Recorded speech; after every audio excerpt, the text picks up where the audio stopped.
Assalamualaikum warahmatullahi wabarakatuh.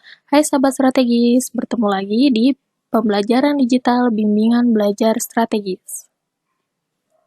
Hari ini bersama dengan Bu Rizky, kita akan membahas soal-soal tryout PAT kelas 7 tentang ilmu pengetahuan alam. Yuk, disimak yuk. Soal nomor 1. Perhatikan pernyataan berikut yang merupakan penyebab dari pemanasan global adalah nomor 136, 1234, 1357, atau 1368. Kita lihat gambar ini. Gambar ini adalah salah satu penyebab dari pemanasan global. Nah, ini ada gas dari pembakaran hutan, dari kendaraan pribadi, maupun dari asap pabrik. Gas-gas ini tidak bisa dilepas ke atmosfer, tapi akan dipantulkan kembali. Nah, proses ini akan menyebabkan apa? Efek rumah kaca. Itu nomor 1 benar ya. Kedua, reboisasi. Reboisasi adalah penanaman hutan kembali. Sedangkan di gambar ini, hutannya ditebang. Jadi salah ya. Kemudian nomor 3, tingginya metana oleh pertanian dan peternakan.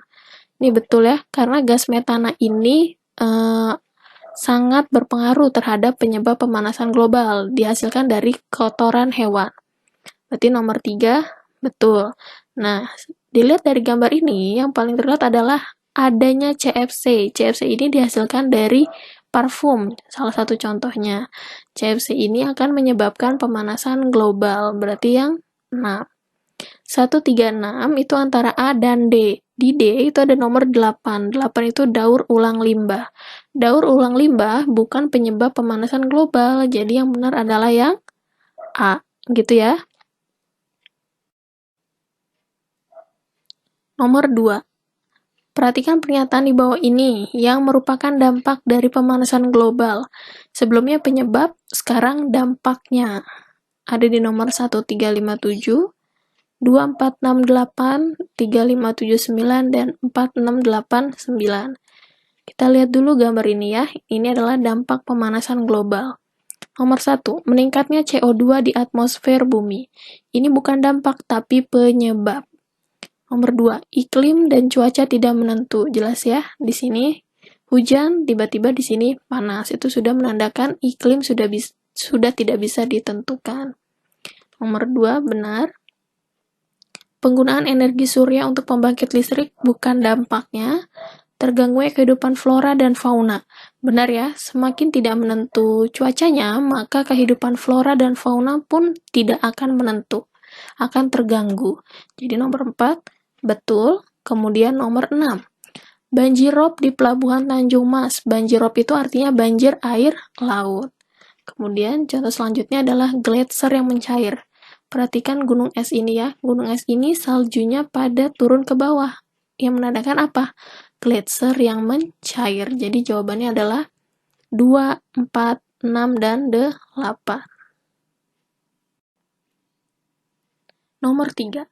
Berikut ini yang tergolong gas rumah kaca, yaitu ada CFC, uap air, metana, dan helium, metana, karbon dioksida, CFC, dan oksigen, ada metana, karbon dioksida, CFC, dan nitrogen, kemudian ada metana, CFC, karbon dioksida, dan ozon. Kita lihat gambar ini ya.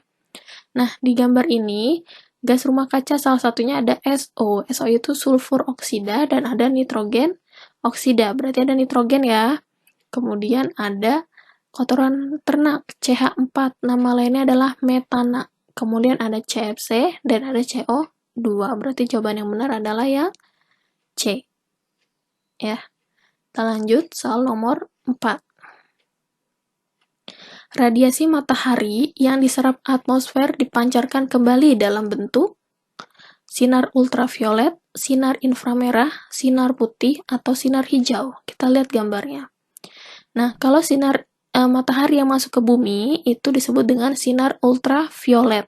Tapi kalau dari bumi ke atmosfer itu adalah sinar inframerah. Ya, harus bisa membedakan mana sinar ultraviolet, sinar inframerah. Nah, nomor 5. Urutan lapisan bumi dari dalam hingga ke permukaan bumi. Ada inti bumi, kerak bumi, mantel bumi, kerak bumi, inti bumi, kerak bumi, inti bumi, mantel bumi, kemudian ada inti bumi, mantel bumi, dan kerak bumi. Ini gambarnya ya. Dari gambar struktur bumi ini udah jelas, nomor 1 adalah inti, kemudian ada mantel, dan ada kerak. Jadi jawabannya yang D. Kita lanjut, nomor 6. Pernyataan di bawah ini berhubungan dengan atmosfer bumi, kecuali 78% terdiri dari nitrogen. Betul, ya. Sebagian besar gasnya berisi nitrogen. Sebagai pemantul gelombang elektromagnetik, betul. Melindungi bumi dari benda-benda angkasa yang menabrak dan masuk ke bumi, betul. Yang D, sebagian besar terdiri dari oksigen. Salah ya, karena sebagian besar berisi nitrogen. Jadi jawabannya adalah yang D. Nomor 7. Pesawat ruang angkasa dan satelit buatan dari bumi yang mengorbit tidak dapat bergerak bebas.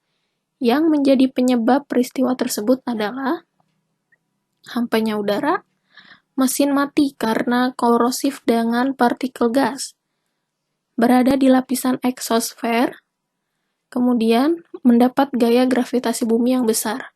Pesawat ruang angkasa, ya, ini tidak dapat bergerak bebas karena dia berada di lapisan terluar, yaitu lapisan eksosfer. Jawabannya yang C. Nomor 8. Dalam ilmu seismologi terdapat istilah epicentrum, yaitu epicentrum, titik pusat terjadinya gempa yang ada di lapisan bumi bagian dalam, titik pusat gempa bumi yang ada di permukaan bumi, garis pada peta yang menghubungkan beberapa daerah yang memiliki intensitas gempa, garis pada peta yang menghubungkan daerah yang mendapat getaran pertama pada waktu yang bersamaan. Lihat gambar ini ya, ini ada epicentrum dan hipocentrum. Kalau hipocentrum itu titik pusat gempa yang berada di dalam bumi, tapi kalau epicentrum titik pusat gempa yang berada di permukaan bumi dan tegak lurus dengan hipocentrum. Jadi jelas jawabannya yang B. Lanjut nomor 9. Tsunami yang terjadi di Nanggro Aceh Darussalam telah meninggalkan duka mendalam bagi bangsa Indonesia. Banyak korban tersapu gelombang tsunami. Gelombang tersebut disebabkan oleh apa? Gerak pasang naik dan pasang turun air laut, gempa vulkanik di dasar laut, gempa tektonik di dasar laut, perbedaan kadar garam air laut. Adalah C, gempa tektonik di dasar laut. Gampang ya? Kita lanjut di nomor 10. Jenis batuan yang terjadi karena terjadinya pengendapan materi hasil erosi, yaitu ada batuan beku, batuan sedimen, batuan metamorf, dan batuan malihan. Kita lihat dulu nih proses terjadinya. Kalau batuan beku terjadi karena dari magma yang membeku. Kalau sedimen terbentuk karena pengendapan. Kemudian kalau metamorf dan malihan karena hasil transformasi sebelumnya. Nah, ini salah satu contohnya. Kalau batuan beku, salah satunya adalah granit. Kalau sedimen, seperti ini ya, ada batu pasir, batu gamping, dan kapur.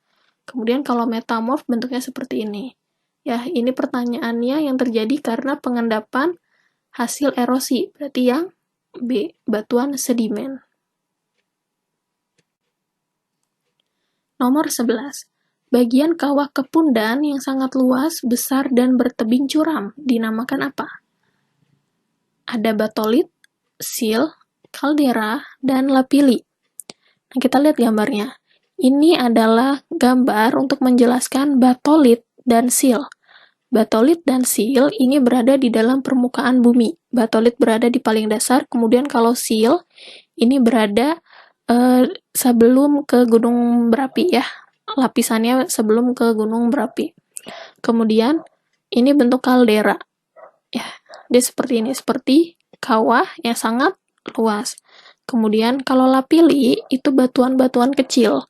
Ini biasanya ditemukan pada saat gunung berapi meletus, dia akan menurunkan atau menjatuhkan batuan-batuan kecilnya dari yang disertai dengan abu, itu namanya lapili. Sedangkan ini yang tanya kawah Kepundan, jadi jelas jawabannya adalah kaldera. Nomor 12, lahan genangan air secara ilmiah yang terjadi terus-menerus atau musiman akibat drainase yang terhambat, serta mempunyai ciri-ciri khusus secara fisika, kimia, dan biologi. Disebut dengan sungai, laut, danau, atau rawa. Gampang ya, jawabannya adalah rawa. Kita lanjut. 13. Pernyataan di bawah ini adalah manfaat samudra, kecuali sumber penghasil garam, sumber terjadinya hujan, mempertahankan siklus hidrologi, sumber penghasil semua bahan tambang. Yang A, betul ya. Yang B, juga betul.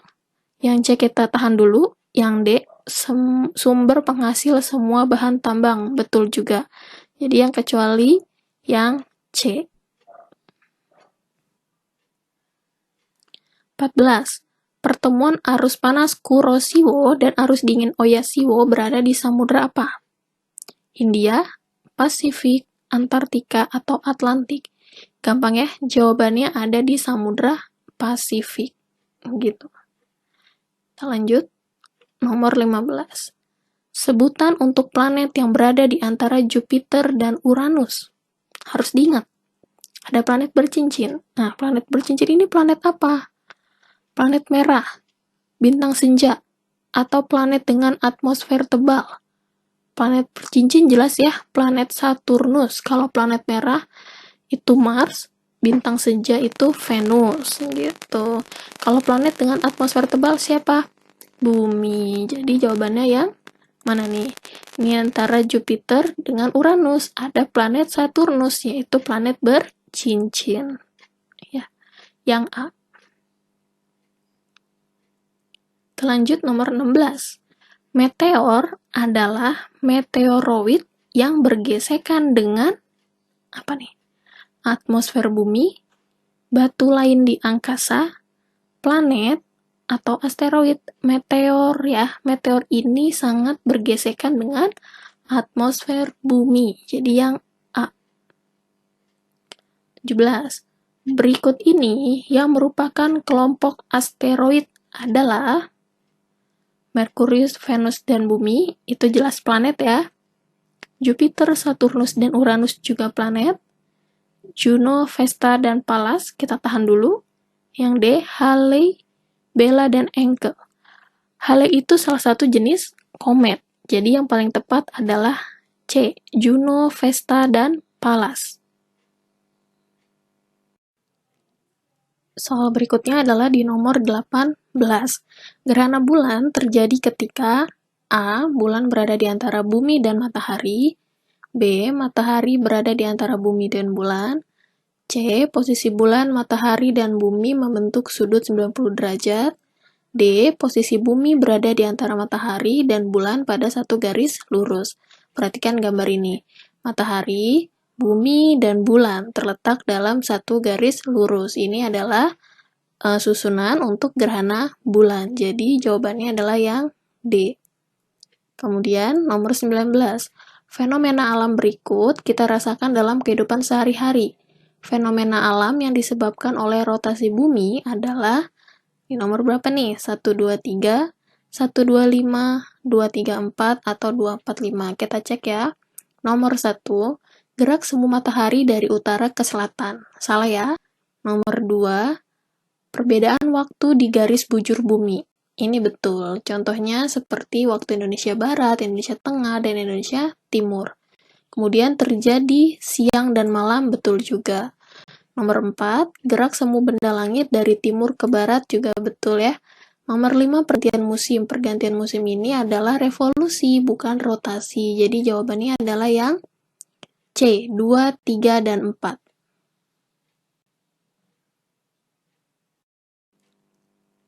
Nomor 20. Kedudukan matahari, bumi, dan bulan yang menyebabkan permukaan air laut di bumi mengalami pasang maksimum terjadi saat bulan berada pada posisi, gambarnya seperti ini ya. Ada di 1 dan 2, 1 dan 3, 2 dan 3, 2 dan 4. Pasang maksimum itu terjadi saat matahari, bulan, dan bumi terletak dalam satu garis lurus. Jadi jelas jawabannya adalah yang D. Kita lanjut. 21. Komponen utama penyusun sel makhluk hidup adalah membran sel, inti sel, dan sitoplasma, membran sel, inti sel, dan organel sel, inti sel, sitoplasma, dan organel sel, dinding sel, membran sel, dan sitoplasma. Urutannya, yang pertama adalah membran sel, bentuknya seperti ini, inti sel, dan sitoplasma. Ya, jadi jawabannya yang A. 22. Perhatikan gambar sel hewan dan sel tumbuhan berikut ini. Gambarnya seperti ini ya. Organel sel yang dimiliki sel tumbuhan namun tidak dimiliki oleh sel hewan. Membran sel dan mitokondria, vakuola dan inti sel, klorofil dan dinding sel, lisosom dan sentriol. Dari gambar ini sudah terlihat jelas kalau tumbuhan memiliki dinding sel. Dan memiliki dinding sel adalah yang C. Kita cek nih, klorofil. Klorofil hanya dipunyai oleh tumbuhan, ya, hanya dimiliki oleh tumbuhan. Karena klorofil berfungsi untuk fotosintesis. Jadi jelas jawabannya yang C. Nomor 23. Perhatikan gambar sel berikut. Ini adalah sel hewan. Ya, pertanyaannya, bagian yang bertanda X merupakan mitokondria. Organel tersebut berfungsi untuk mengatur seluruh kegiatan sel, transport hasil sintesis protein, mengatur keluar masuknya zat, tempat respirasi sel. Mitokondria ini berfungsi untuk apa? Ada yang tahu nggak? Kita cek dulu ya. Kalau yang Y, ini adalah retikulum endoplasma. Fungsinya untuk mensintesis lemak dan protein. Ada dua. Kalau retikulum endoplasma yang kasar untuk sintesis protein, kalau yang halus untuk sintesis lemak. Nah, kemudian ini ada ribosom. Ribosom merupakan salah satu bagian dari RE kasar, fungsinya untuk sintesis protein. Dan yang Z ada nukleus, inti. Ya, inti ini berfungsi untuk mengendalikan seluruh kegiatan sel. Nah, kalau mitokondria berarti fungsinya untuk tempat respirasi sel. Jadi yang D. 24. Sekelompok sel yang memiliki sifat, bentuk, dan fungsi yang sama disebut jaringan, sistem organ, atau organisme. Jelas ya? Memiliki sifat, bentuk, dan fungsi yang sama, yaitu jaringan. Kita lanjut. 25. Jaringan tumbuhan yang berperan dalam transportasi zat di dalam tubuh tumbuhan. Ada epidermis, pengangkut, parenkim, atau meristem. Kata kuncinya ada di sini, transportasi zat. Udah jelas, fungsinya untuk pengangkut. 25B. Nomor 26. Perhatikan gambar jaringan berikut. Ini jaringannya. Gambar yang merupakan jaringan otot jantung adalah apakah nomor 1, 2, 3, atau 4? Nomor 1 adalah gambar jaringan otot polos. Nomor 2 itu otot lurik. Nomor 3 sel tulang keras. Dan nomor 4 adalah otot jantung. Jadi jawabannya adalah nomor 4.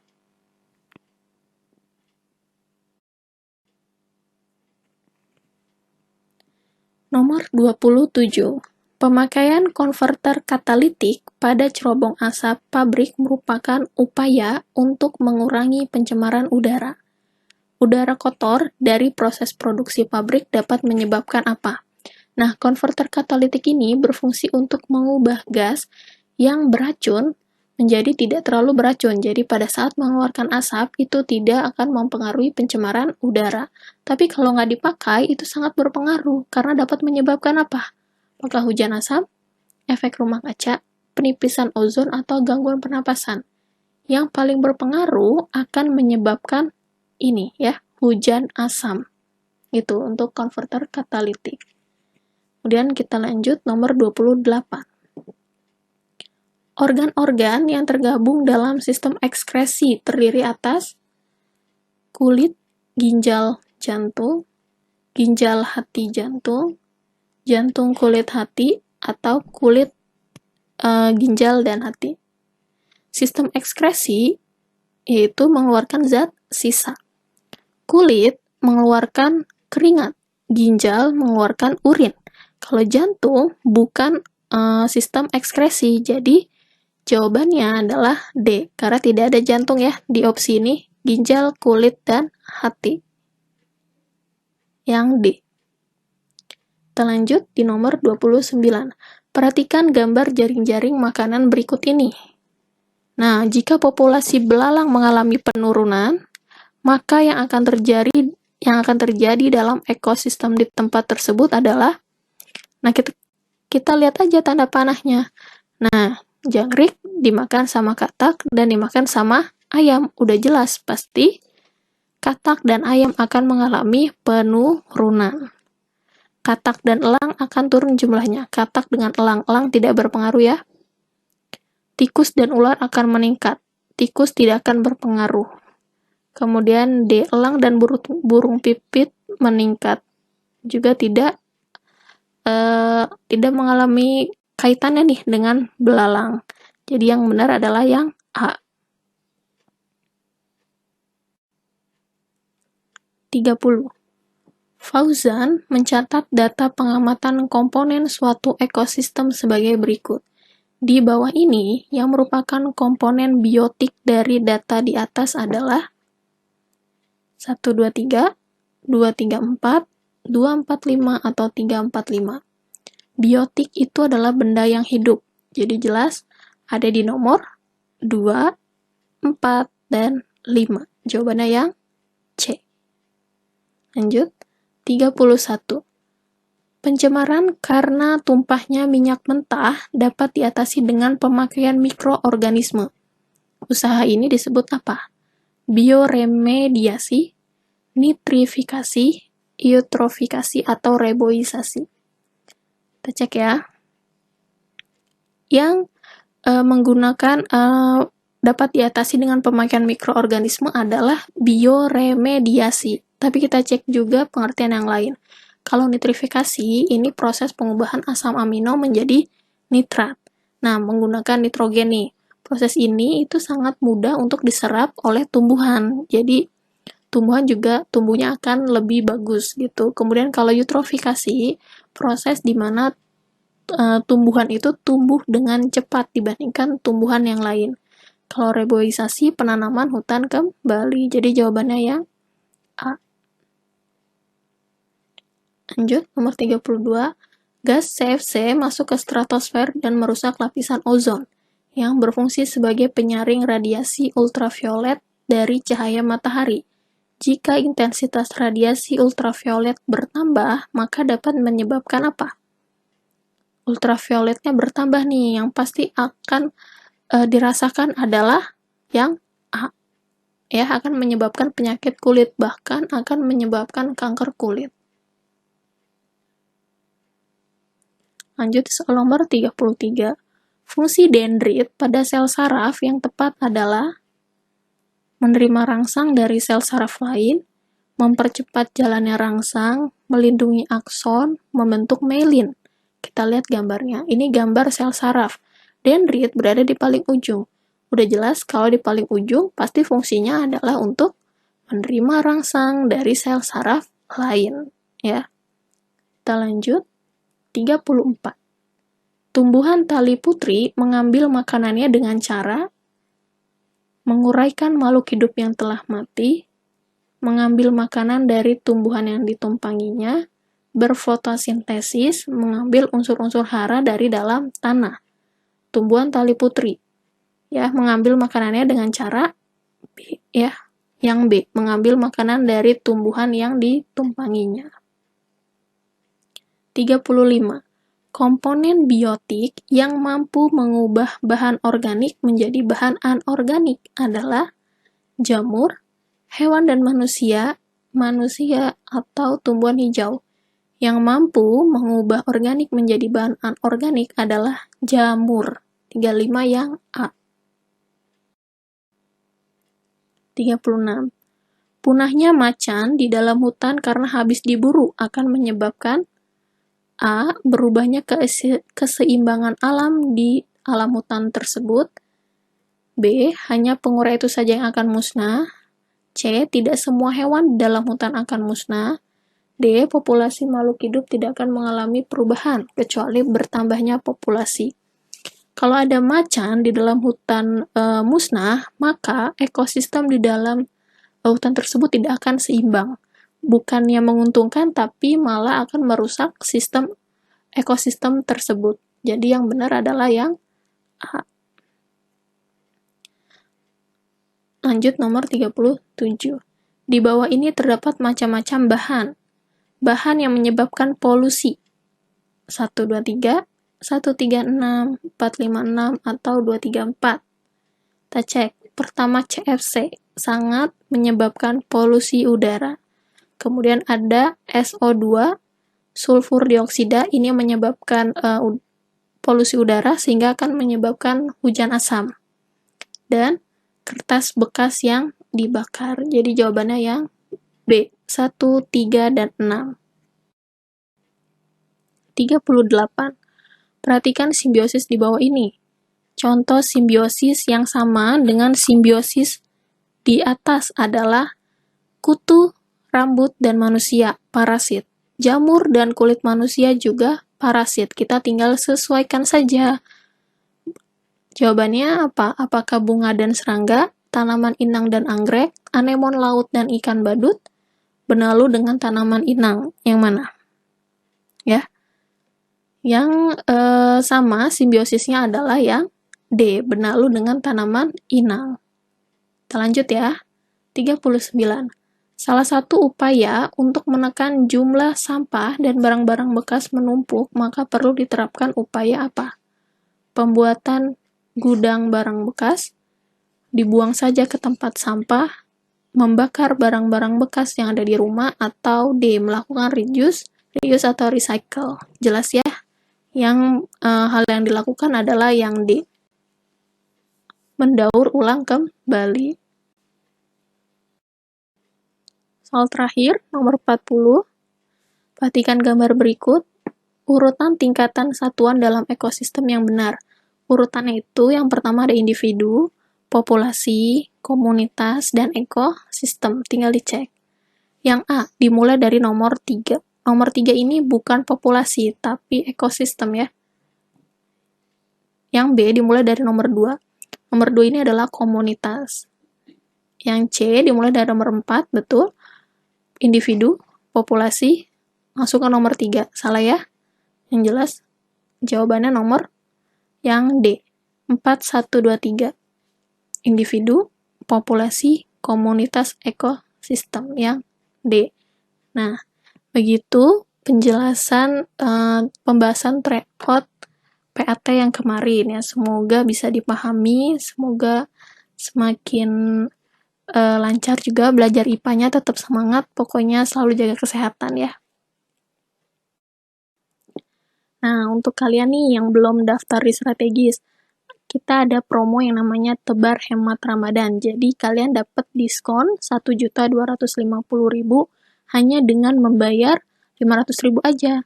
Ayo daftar di strategis, ditunggu ya dari sekarang. Pokoknya kita akan belajar bareng, kita akan seru-seruan bareng. Terima kasih, sampai ketemu di pembelajaran digital selanjutnya. Assalamualaikum warahmatullahi wabarakatuh.